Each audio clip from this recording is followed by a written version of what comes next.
तो गाइस स्वागत है आपका एक और नई वीडियो में। और इस वीडियो में हम कवर कर रहे हैं पॉलिटिकल हिस्ट्री ऑफ उत्तराखंड।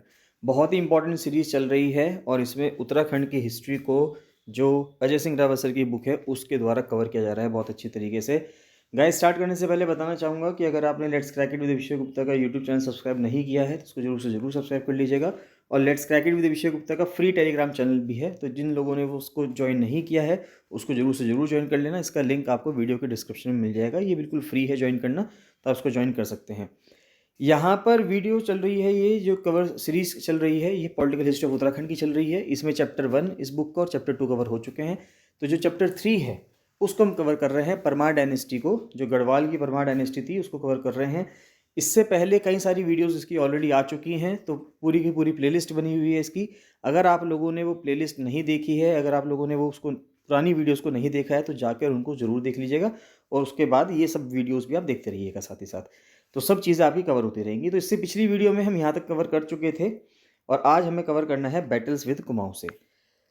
तो देखते पढ़ते हैं, यहाँ पे इंग्लिश और हिंदी दोनों में लिखा हुआ है, तो आप जिस भी भाषा के स्टूडेंट हैं आप दोनों भाषाओं को देखते रहें और साथ साथ समझते रहें।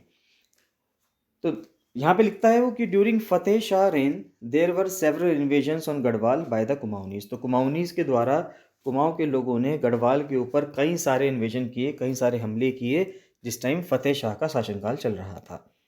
तो भक्त दर्शन का कहना यह है कि Fateh Shah had fought a number of battles against Kumaon but without any conclusive results. तो भक्त दर्शन यहाँ पे कहते हैं कि फतेह शाह ने कई सारे युद्ध लड़े, कई सारी लड़ाइयाँ लड़ी हैं कुमाऊं के खिलाफ, लेकिन उनका कोई भी कंक्लूसिव रिजल्ट नहीं निकला, यानी कि निर्णायक नतीजा नहीं निकला। वॉल्टन ने एक्सप्रेस किया है that the invasion by Kumaon which commenced in the reign of Prithvipat Shah.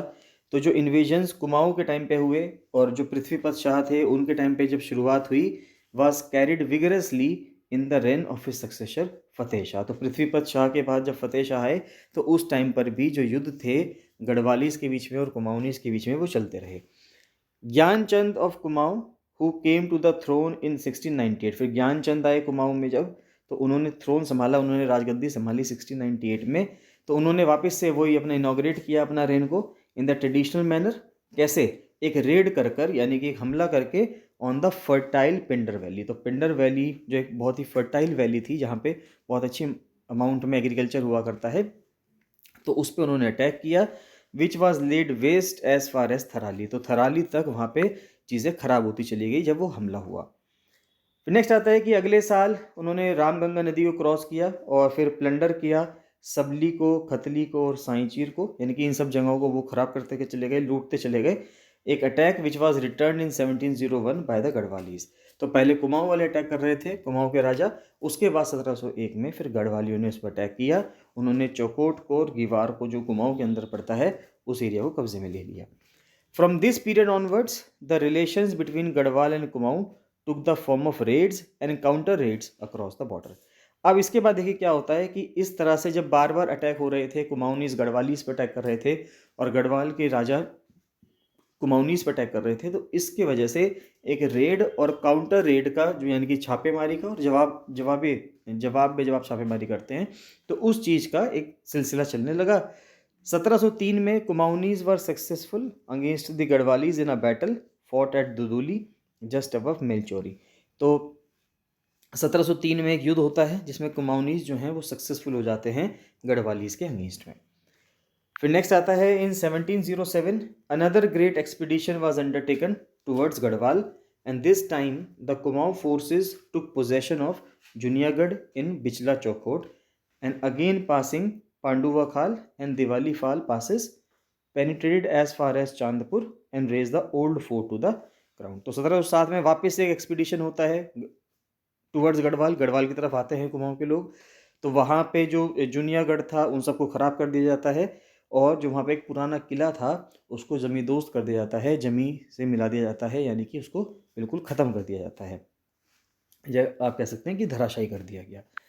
Next आता है कि जो अगले कुमाऊनी राजा आए जगत चंद, उन्होंने प्लंडर किया, यानी उन्होंने लूटा किसको? लोहबा को, and garrison the fort of Lobagarh. तो लोबागढ़ का जो फोर्ट था उसको उन्होंने छावनी में तब्दील कर दिया at the head of the Panduakhal Pass, and in the following year he pushed in through Badhan and Lohba and uniting his forces at Simli, और सिमली में उन्होंने फोर्सेस को सबको इकट्ठा किया near the confluence of the Pindar and the Alaknanda. तो जो सिमली है ये किसके पास पड़ता है, जहाँ पे पिंडर नदी और अलकनंदा नदी मिलती हैं उस जगह के आसपास सिमली एक जगह है। Proceeded down the valley as far as Srinagar, और धीरे धीरे वो बढ़ते बढ़ते कहाँ तक आ गए, श्रीनगर तक आ गए। वॉल्टन ने फर्दर ये भी मेंशन किया है कि जो राजा ऑफ कुमाऊं हैं उन्होंने ऑक्यूपाई किया श्रीनगर को। अब देखिए ध्यान दीजिएगा जो आज श्रीनगर गढ़वाल एरिया में पड़ता है, एक टाइम ऐसा भी आया कि कुमाऊं के राजा ने उस श्रीनगर को अपने कब्जे में ले लिया था। And the Garhwali raja fled to Dehradun, और जो गढ़वाल के राजा थे उनको देहरादून जाना पड़ा। Fateh Shah appears to have returned very soon, फिर दिखता है कि फतेह शाह वापस लौट कर आए। In 1710 his troops were again mobilised in Badhan, और उनकी जो ट्रूप्स थी, उनके सैनिक जो थे, उनको फिर से लामबंद कर दिया गया बाधन के अंदर। भक्त दर्शन का कहना क्या है, Bhakt Darshan is of the view that Fateh Shah era was one of the most glorious period in the history of Garhwal and he was a great patron of art and literature। तो भक्त दर्शन का मत ये है कि फतेह शाह का जो काल था वो गढ़वाल के इतिहास में सबसे गौरवशाली काल था, और वह कला और साहित्य के एक महान संरक्षक थे। तो tradition has it that like Vikramaditya and Akbar he too had 9 illustrious figures Navratna in his court. तो जैसे परंपरा चलती आ रही थी कि विक्रमादित्य के राज दरबार में, अकबर के राज दरबार में 9 नवरत्न हुआ करते थे, यानी कि 9 ऐसे बहुत अच्छे लोग हुआ करते थे जिनको बहुत ज़्यादा ज्ञान हुआ करता था, जो अलग अलग कलाओं में महारत हासिल किए होते थे। तो उन्होंने भी, यानी कि फतेह शाह ने भी अपनी कोर्ट में ऐसे ही 9 रत्नों को रख रखा था। तो वे 9 रत्न कौन कौन थे, एक थे सुरेशानंद भरतवाल, फिर थे रेवत राम दसमाना, फिर थे रुद्रीदत्त कीमोटी, हरिदत्त नौटियाल, वशवानंद बहुगुना, शशिधुर दंगवाल, सहदेव चंडोला, कीर्तिराम खंटोला और हरिदत्त थपलिया। तो देखिए ये सभी नाम बहुत इंपॉर्टेंट हैं, क्योंकि क्वेश्चन पूछा जा सकता है कि इनमें से कौन ऐसे पर्सन हैं जो फतेह शाह के 9 रत्नों में से एक थे, या 4 ऑप्शंस में से 3 ऑप्शन ऐसे होंगे जिसमें फतेह शाह के 9 रत्नों में से 3 लोग होंगे और एक ऑप्शन में नहीं होंगे। और बाकी अगर आप मेंस के लिए लिख रहे हैं, मेंस के लिए तैयारी कर रहे हैं, तो मेंस के हिसाब से भी जब आप इसको तैयार करेंगे तो उसमें आप अगर ये नाम लिखेंगे तो उससे आपके आंसर पे बहुत ही एक इम्पैक्ट पड़ेगा। फिर नेक्स्ट आता है कि following ancient and panegyrical works of his period are available today. तो उनके नाम, उनके समय की जो निम्नलिखित प्राचीन और एक रमणीय कृतियाँ जो हैं वो आज उपलब्ध हैं। पहली है फतेह शाह कर्ण ग्रंथ। तो फतेह शाह का जो कर्ण ग्रंथ है इसको लिखा गया है जटाधर और जटाशंकर ने, चाहे आप जटाधर कह दें या जटाशंकर कह दें, तो उनके द्वारा इसको लिखा गया है। Original manuscript is preserved in the Vedshala library of Pandit Chakradhar Shastri Devprayag. तो देवप्रयाग में जो वेदशाला लाइब्रेरी है वहाँ पे इसकी जो मूल पांडुलिपि है वो उसकी वहाँ पर संरक्षित है। फिर फर्स्ट के बाद सेकंड आता है फतेह प्रकाश। तो फतेह प्रकाश लिखा है रतन कवि ने या शेम राम आप इसको कह सकते हैं। ओरिजिनल मैन्युस्क्रिप्ट कहाँ पे है, ये जो डायनेस्टिक कलेक्शन है ना, यानी कि जो वंशवादी संग्रह है, डायनेस्टिक कलेक्शन है ठाकुर शूरबीर सिंह जी का, वहाँ पे इसको लिखा हुआ है। And he has edited and published it from Bharat प्रकाशन मंदिर अलीगढ़। तो 1961 में इन्होंने जो भारत प्रकाशन मंदिर है अलीगढ़ का, वहाँ से इसको पब्लिश भी किया था। Both authors were the court poets of Fateh Shah. दोनों जो ऑथर्स थे, चाहे वे जटाधर या जटाशंकर हों या वो रतन कवि हों, ये दोनों के दोनों जो थे कोर्ट पोएट थे किनके, फतेह शाह के। फिर नेक्स्ट किताब आती है वृत्त विचार। तो जो वृत्त विचार जो हैं या वृत्त विचार जो हैं, इनको कविराज सुखदेव मिश्रा जी के द्वारा लिखा गया है। मैन्युस्क्रिप्ट कहाँ पे रखा हुआ है इनका, यानी कि जो मूल पांडुलिपि है वो रखी गई है डायनेस्टिक कलेक्शन में ठाकुर शूरबीर सिंह जी की। फिर नेक्स्ट किताब आती है वृत्त कामुदी या वृत्त कौमुदी या चंदसार पिंगाल भी इसको कहते हैं, इनको मती राम ने लिखा है। ओरिजिनल मैन्युस्क्रिप्ट वही वापस से जो डायनेस्टिक कलेक्शन है ठाकुर शूरबीर सिंह जी का, वहाँ पे इसको रखा गया है। कुछ पेजेस जो है मैन्युस्क्रिप्ट के आर ऑल्सो अवेलेबल इन दी नगरी प्रचारणी सभा वाराणसी। तो जो नगरी प्रचारणी सभा है वाराणसी में, बनारस के अंदर, वहाँ पे इसको रखा भी गया है। फिर नेक्स्ट आता है कि कविराज सुखदेव मिश्रा जो मोस्ट सेलिब्रेटेड स्कॉलर रहे हैं इस पीरियड के, उनका जो काम था वृत्त विचार, हैज़ प्रेज्ड फतेह शाह's गैलेंट्री। तो उस काल के जो सर्वाधिक प्रसिद्ध विद्वान कवि थे कविराज सुखदेव मिश्रा जी, उनकी जो कृति थी वृत्त विचार, उसमें फतेह शाह की वीरता की प्रशंसा की गई है। The poem is a point to point description of the portrait available of Maharaja Fateh Shah. तो यानी कि कविता जो थी ये किस चीज़ की थी? महाराजा फतेह शाह के उपलब्ध चिन्ह का एक बिंदु से एक बिंदु तक, यानी कि पॉइंट टू पॉइंट अगर हम देखें तो जो उनकी क्वालिटीज़ थी सबको इसके अंदर दर्शाया गया है। फिर भक्त दर्शन का क्या कहना है? भक्त दर्शन जी यहाँ पे कहना ये है कि Fateh Shah was a great patron of painting and music. तो उनका मत ये है कि फतेह शाह चित्रकला और संगीत के एक महान संरक्षक थे। There is however no record corroborating the view that there was any musician of eminence in his court. हाँ, लेकिन यहाँ पे एक बात ये भी है कि इस चीज़ का कोई रिकॉर्ड नहीं मिलता कि उनके दरबार में कोई प्रतिष्ठित संगीतकार था या नहीं था। इस बात की कोई भी बुक, कोई भी लेख, कोई भी कविता इस चीज़ की पुष्टि नहीं करती है। As regards his patronage of painting, Ananda K Coomaraswamy mention करते हैं कि at the close of the 17th century. 17th century का मतलब क्या हुआ? 17th सेंचुरी का मतलब हुआ कि 1600 से लेके 1699 तक के जो साल होते हैं उनको 17th सेंचुरी कहा जाता है। तो at the close of the 17th century 2 Hindu painters जो थे मुगल कोर्ट से, एक का नाम था श्यामदास और एक का नाम था हरदास, अकम्पनीड सुलेमान शिको टू गढ़वाल। तो वो सुलेमान शिको के साथ गढ़वाल में आते हैं। देखिए, ये क्वेश्चन भी पूछा गया है पहले कि दारा शिको या औरंगज़ेब के किन बेटों को, कौन सा बेटा या कौन सा भाई को गढ़वाल में पनाह मिली थी? तो वो सुलेमान शिको थे। तो it is possible that these painters get patronage during the reign of Fateh Shah, which might have given birth to the Garhwali school of painting.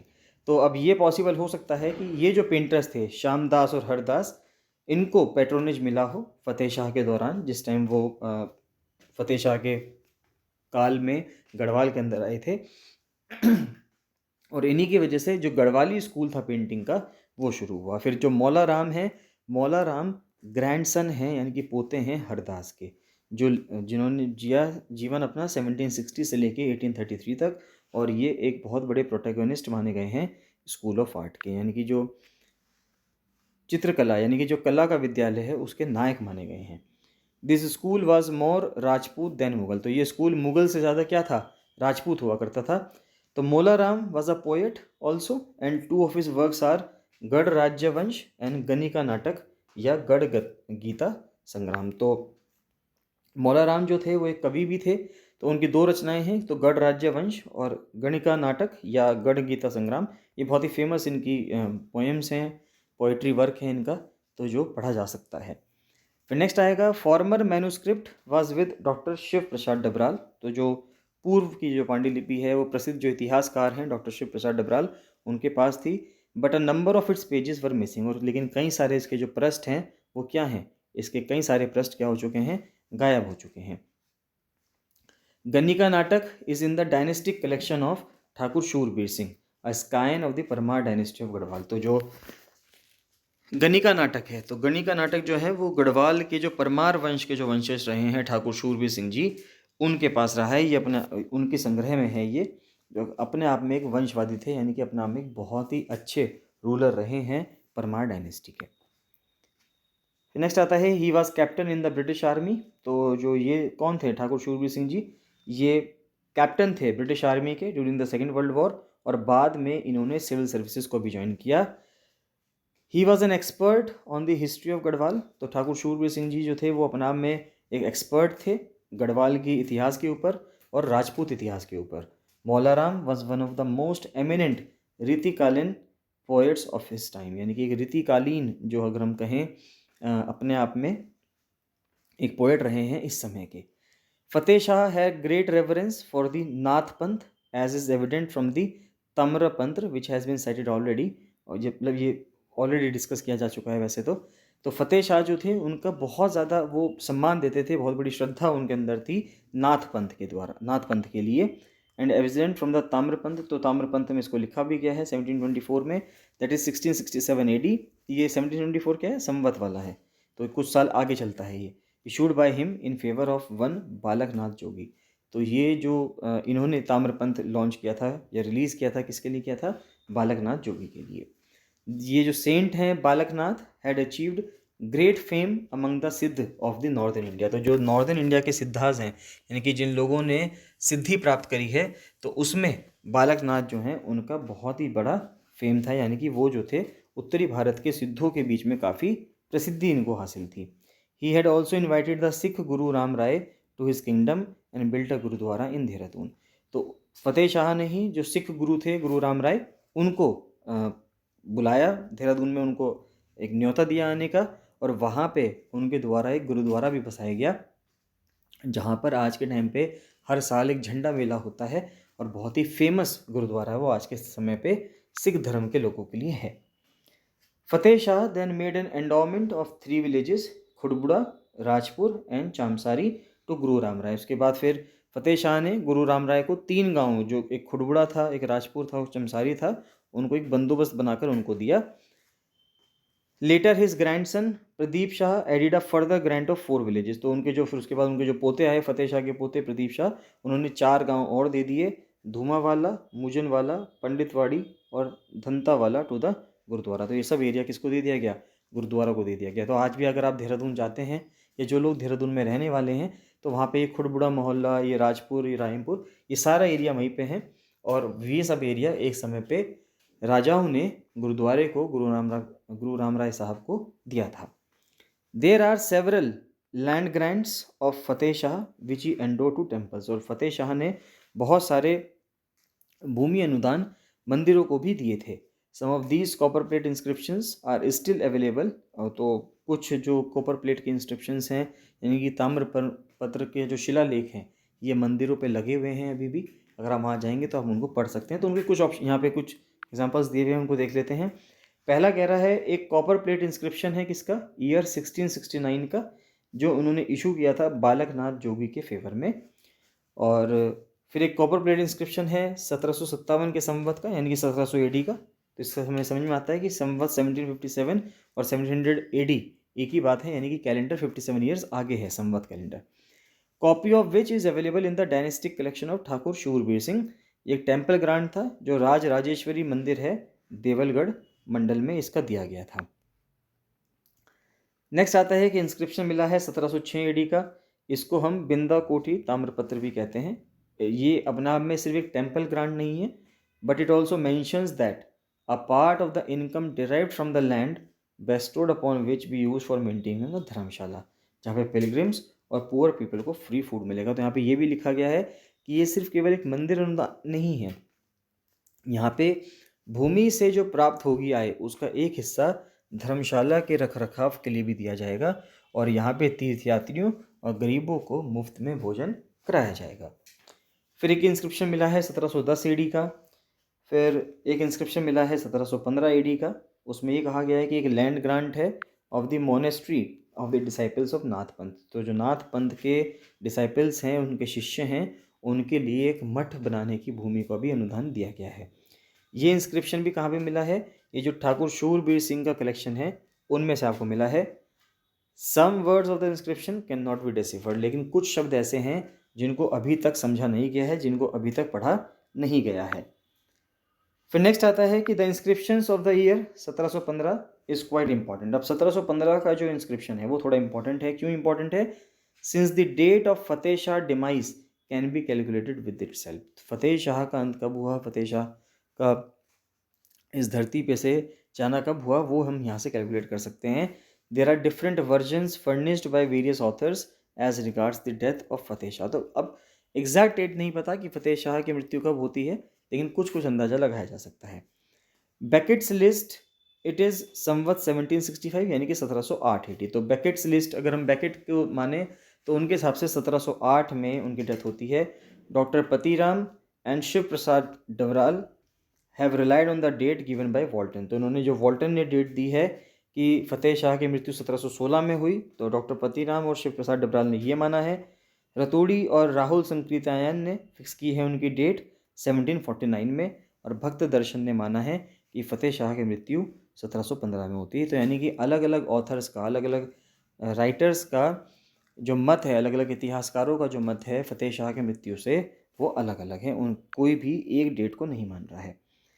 Fateh Shah have been succeeded by Upendra Shah, तो बेकेट की जो लिस्ट है राजाओं की, गढ़वाल के Parmar dynasty के राजाओं की, उसमें माना जाता है कि फतेह शाह के बाद उपेंद्र शाह आए। There is a portrait of Upendra Shah also in the dynastic collection among the portraits of the other Garhwali kings. तो अन्य गढ़वाली राजाओं के साथ साथ उनके चित्रों के बीच में जो वंश संग्रह है उसके अंदर उपेंद्र शाह का भी चित्र है, जो आगे एक शासक के रूप में इनकी स्थिति को क्या करता है, इंगित करता है, यानी कि इंडिकेट करता है। ठीक है, फिर नेक्स्ट आता है कि मोर ओवर जो बिंदा कोटी ताम्रपत्र था, जिसको हम ऑलरेडी पढ़ चुके हैं, ये वेरीफाई भी करता है कि इनका सक्सेशन हुआ था, इसके बाद ये आए थे। This inscription of 1706 AD shows that Upendra Shah सबसे बड़े बेटे थे किसके, फतेह शाह के, and Dalip Shah was his second son. तो फतेह शाह के सबसे बड़े बेटे उपेंद्र शाह थे और जो दलीप शाह थे वो उनके दूसरे बेटे थे। Among the witnesses in the inscription names of Fateh Shah son, जो फतेह शाह के बेटे थे जैसे कि उपेंद्र शाह पहले बेटे, फिर दलीप शाह, मधुकर शाह और पहाड़ शाह, इन सब का नाम इसमें ताम्रपत्र में लिखा गया है।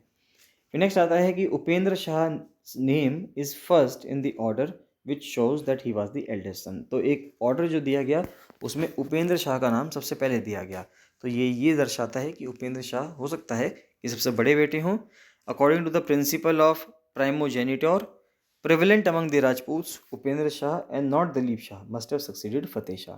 अब देखिए, अब यहाँ पर एक प्रचलित है कि वंशानुक्रम के हिसाब से चलेगा, तो जो सबसे बड़ा बेटा होगा पहले राजा वो बनेगा, उसके जाने के बाद फिर छोटा बेटा राजा बनेगा।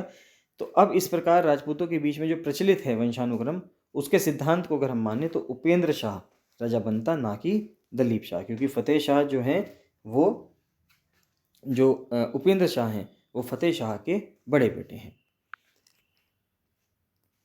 नेक्स्ट आता है गाइस प्रदीप शाह। तो प्रदीप शाह से हम नेक्स्ट वीडियो में कवर करेंगे। आपको ये सीरीज़ कैसी लग रही है, इसमें आपको कोई और सुधार की कोई ज़रूरत है तो आप मुझे कमेंट सेक्शन में कमेंट करके ज़रूर बताइएगा। वीडियो सब फ्री चल रही हैं तो आप सभी वीडियोस का खूब अच्छे से फ़ायदा उठाएं। इसके अगर आपको नोट्स बनाने हैं तो नोट्स भी बना सकते हैं, पीडीएफ अगर आपको लेनी है तो आप पीडीएफ्स भी ले सकते हैं। पीडीएफ लेने के लिए आप मुझे कॉल, मैसेज या व्हाट्सएप भी कर सकते हैं, टेलीग्राम भी कर सकते हैं 7665804421 पर। इस नंबर पर 7665804421 पर आप कॉल या मैसेज कर सकते हैं और इसकी पीडीएफ भी ले सकते हैं। चलिए बाकी मिलते हैं नेक्स्ट वीडियो में। So thank you and bye bye guys.